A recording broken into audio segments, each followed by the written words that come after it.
Yes, welcome back दोस्तों। Welcome to filtered finance. Market crash हो गया, ब्लड बात आ रहा है। 28 ईयर्स में फर्स्ट टाइम हुआ है।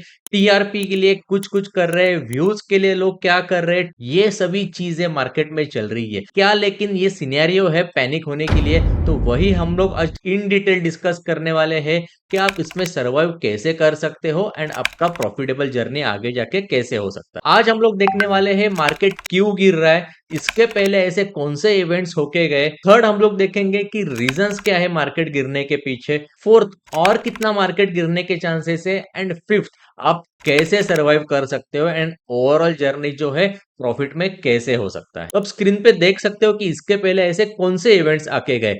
ग्रेट डिप्रेशन 1930 1920s के आसपास आया था और इसका रीजन एक ही था कि जो ऑलमोस्ट 50-60 ईयर से चल रहा था, प्लेग, जो एक डेंजरस बीमारी थी एंड ऑलमोस्ट लाखों लोगों की जान चली गई थी। बहुत सारे लोगों का जॉब चला गया था एंड लोगों को ऑलमोस्ट 10 साल सरवाइव करना पड़ा प्लेग जाने के बाद। ऑलमोस्ट 1990 1920 में प्लेग चला गया था, बट एक्चुअल रिसेशन जो चालू हुआ 1929 टू 1939 के बीच में। और इसका पूरा का पूरा आर्टिकल आपको विकिपीडिया पे देखने को मिल सकता है। उसके बाद हम लोग आते हैं जो 2001 में मार्केट गिरा था डॉट कॉम बबल के वजह से, जिसका आर्टिकल आपको अगेन विकिपीडिया पे देखने को मिल सकता है।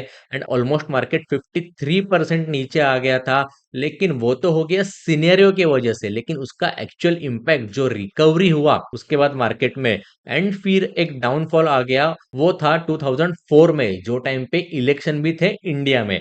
Almost 36% market all time high से नीचे गिरा था। एंड इसका इम्पैक्ट डॉट कॉम बबल जो कि 2001 में होने के बाद इम्पैक्ट आया था 2004 में। थर्ड जो इवेंट था 2008 का, the financial crisis. Almost market जो है 64% गिरा था 2008 में एंड उसके बाद मार्केट ऊपर भी आ गया। लेकिन 2011 एंड 12 में ऑलमोस्ट अगेन 28% मार्केट नीचे आ गया था। एंड जो ये पीरियड है मोर देन 18 मंथ्स का पीरियड है, जो कि मार्केट ऑलमोस्ट डाउन ट्रेंड में था। मैं ये नहीं कह रहा हूँ कि मंथली कैंडल्स जो है वो निगेटिव है, लेकिन ओवरऑल आप ट्रेंड देखोगे मंथली ऑलमोस्ट डाउन ट्रेंड है more than 18 months. And impact कभी आया, इवेंट होने के 3 to 4 इयर्स बाद। तो वैसे ही आप अभी देखोगे इतने सारे इवेंट्स होके गए हैं हिस्ट्री में एंड हिस्ट्री रिपीट इटसेल्फ, जो कि एक टेक्निकल एनालिसिस का फंडा है। यहाँ पे आप देख सकते हो 2020 में आ गया था कोरोना, मार्केट ऑलमोस्ट 39 to 40% नीचे आ गया था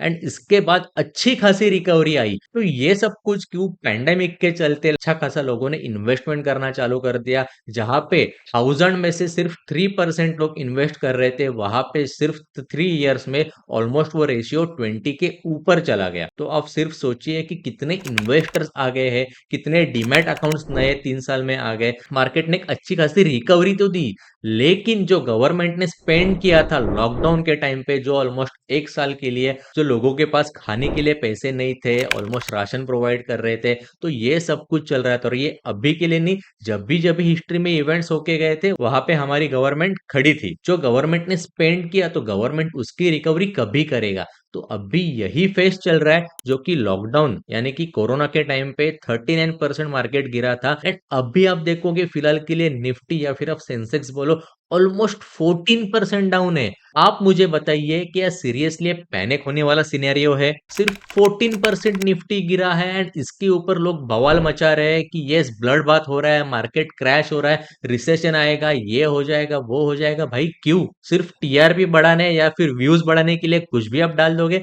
तो वैसा नहीं है। अगर आप कुछ लॉजिकल सेंसिबल बात करोगे तो ये सुनने वाले बहुत लोग हैं। आई होप आपको अभी तक पता चल गया है कि हिस्ट्री में ऐसे कौन से इवेंट्स आके गए एंड अभी करंट सिनेरियो क्या है एंड मार्केट क्यों नीचे आ रहा है, उसके रीजंस अभी हम लोग देखेंगे।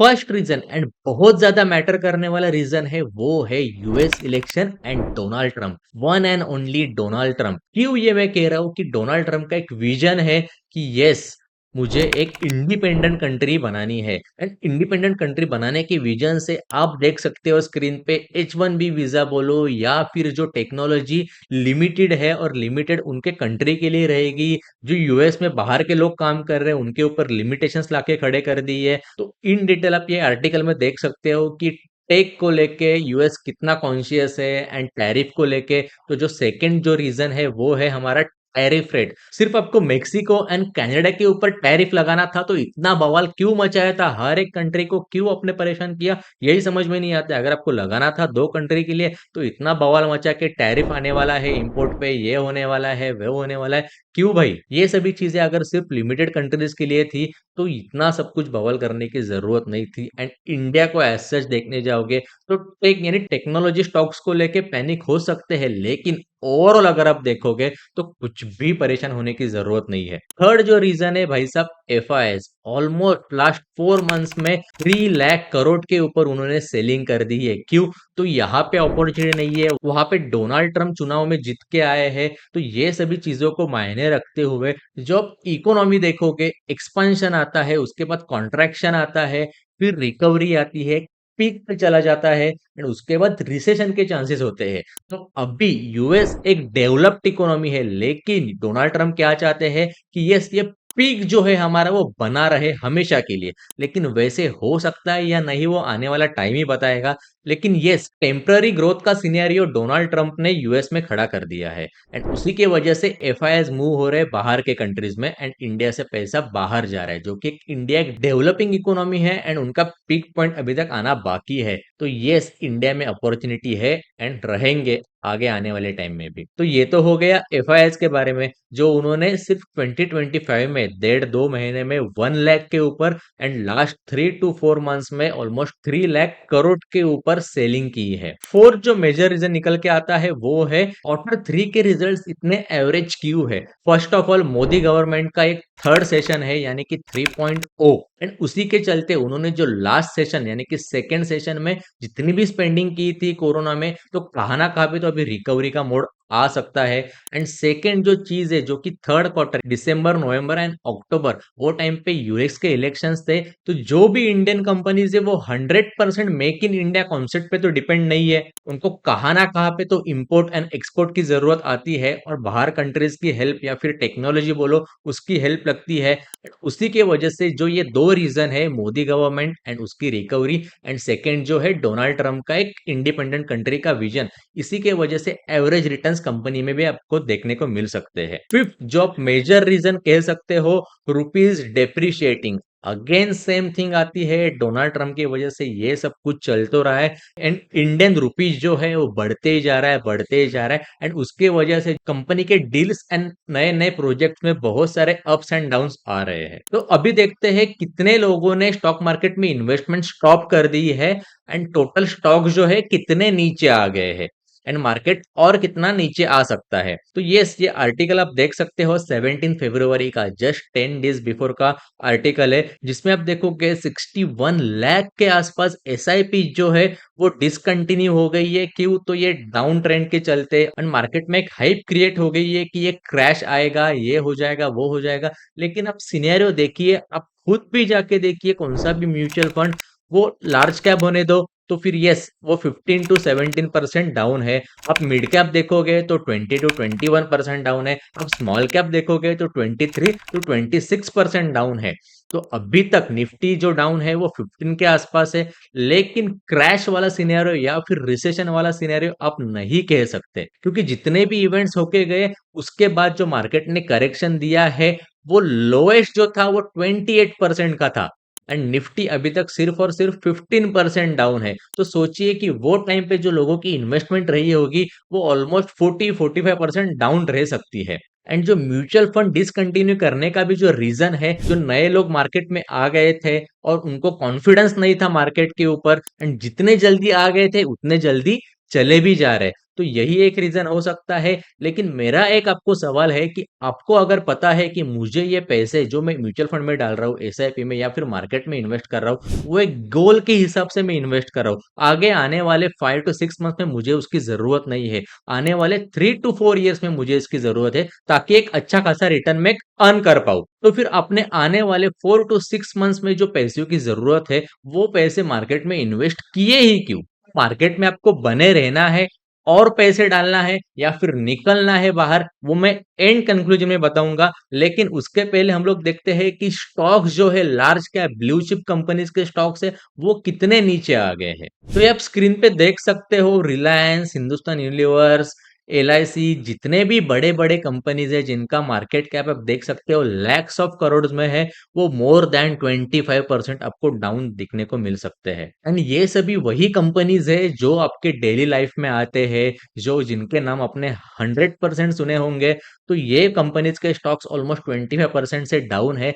क्या ये सही अपॉर्चुनिटी है? आने वाले टाइम में ये स्टॉक्स बढ़ेंगे? क्योंकि ऐसा तो नहीं है कि मार्केट हमेशा के लिए डाउन हो जाएगा। क्या यही सही पॉइंट है 25% या फिर 30%, 40% का बेनिफिट मैं अब भी उठाऊँ? सो स्टॉक्स भी हम लोग एंड में देखेंगे, लेकिन उसके पहले जो लास्ट पार्ट है मार्केट और कितना नीचे आ सकता है, वो एक बार हम लोग देखते हैं। एंड अगर नीचे भी आ गया, तो वो कितना परसेंट नीचे होगा? तो यस, आप देखोगे कि कोरोना के बाद जो टाइम्स रिकवरी दी है मार्केट ने, लेकिन कहाँ ना कहाँ पे तो मार्केट ने अच्छे खासे गैप अप ओपनिंग भी दी थी। तो चांसेस यही है कि as a technical analyst, as a research analyst, जो कि yes myself Omkar Thakur, I am a SEBI registered research analyst, जो एक इतने सालों का एक्सपीरियंस मेरा कह रहा है, मार्केट अभी नहीं तो लेकिन आने वाले टाइम में एक अच्छा खासा डाउनफॉल दे सकता है, जो कि एक 20,100 या फिर 19,500 तक मार्केट आ सकता है। एंड उसके बाद फिर से अच्छी खासी ग्रोथ आपको मार्केट में देखने मिल सकती है। लेकिन ये फेज कब तक रहेगा? 2025 पूरा का पूरा आप पकड़ लो, लेकिन आने वाला टाइम तो अपना है। एंड मार्केट अगर 20,000 तक भी आ गई, तो कितना परसेंट का ये डाउनफॉल रहेगा? तो आप यहाँ पे देख सकते हो कि हार्डली 23% टोटल मार्केट जो है 23%। लेकिन इसके पहले जितने भी इवेंट्स होके गए, उसके बाद का जो इम्पैक्ट आया है, वो सबसे कम जो था वो था 28% का। लेकिन फिर भी हम लोग यहाँ पे एक्सपेक्ट करके चल रहे हैं कि 23 to 25% मार्केट नीचे आ सकता है। और ये जो भी मैं नंबर्स कह रहा हूँ, स्टॉक्स के बोलो या फिर मार्केट के बोलो, वो ऑल टाइम हाई को पकड़ के कंसीडर कर रहा हूँ। तो ये अभी तक हम लोग ने रीजंस देख लिए, कहाँ तक मार्केट आ सकता है, क्यों मार्केट गिर रहा है, ये सब कुछ देख लिया। तो अभी एक जो आपका सवाल है, इन्वेस्टमेंट में बने रहना है या नहीं, तो बॉस एक चीज मैं आपको कह रहा हूं कि आने वाले टाइम में अगर 4 to 5 मंथ्स में जॉब की फंड्स की रिक्वायरमेंट है, वो मार्केट में पैसा मत लगाइए।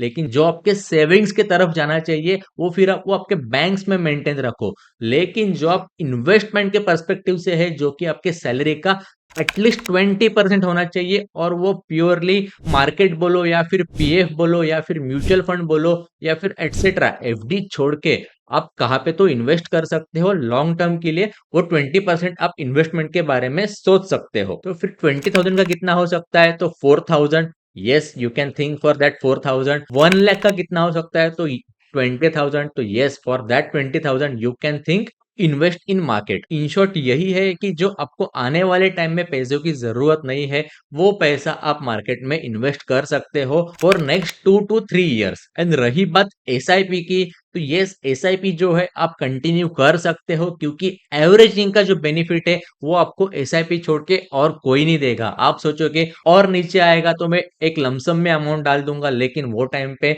हमारे पास पैसे अवेलेबल नहीं रहते हो, लेकिन एक्सपायर्ड रीजन की वजह से, लेकिन वो टाइम पे हम लोग एंटर नहीं कर पाते मार्केट में। सो एसआईपी इज बेस्ट सॉल्यूशन। अगर आपकी एसआईपी है तो डिसकंटिन्यू मत करना, क्योंकि मार्केट एक लिमिट तक नीचे आएगा, लेकिन आने वाले टाइम में जो एवरेजिंग का बेनिफिट आपको मिलेगा, वो अच्छे खासे रिटर्न्स देके जाएगा, जिसे हम लोग एक्स आई आर आर कहते हैं। एंड रही बात ये स्टॉक्स की, जो ऑलमोस्ट मोर देन 25% डाउन है उनके ऑल टाइम हाई से, तो ऐसे कौन से बेस्ट 10 to 15 स्टॉक्स है ये मार्केट के डाउन ट्रेंड के इवेंट में? अगर इसके ऊपर आपको वीडियो चाहिए, मुझे कमेंट करके बताइए, एंड इसके ऊपर मैं एक सेपरेट वीडियो लेके आऊंगा, 10 to 15 best stocks in this market crash. And I hope आपको ये वीडियो देख के कॉन्फिडेंस आया होगा। एंड ये वीडियो डेफिनेटली आपके फ्रेंड्स एंड फैमिली के साथ शेयर करना, ताकि उनको भी कॉन्फिडेंस आए, एंड मार्केट में एक छोटी इन्वेस्टमेंट क्यों ना होने तो वो बने रहेंगे, ताकि उनको आगे जाके एवरेजिंग का बेनिफिट्स मिल सकता है। एंड आप भी ये वीडियो सेव करना, ताकि जब भी ऐसे इवेंट्स होए तो ये वीडियो आपको कॉन्फिडेंस देता रहे। So thank you so much दोस्तों, एंड कमेंट करके मुझे बताइए कि वीडियो कैसा लगा,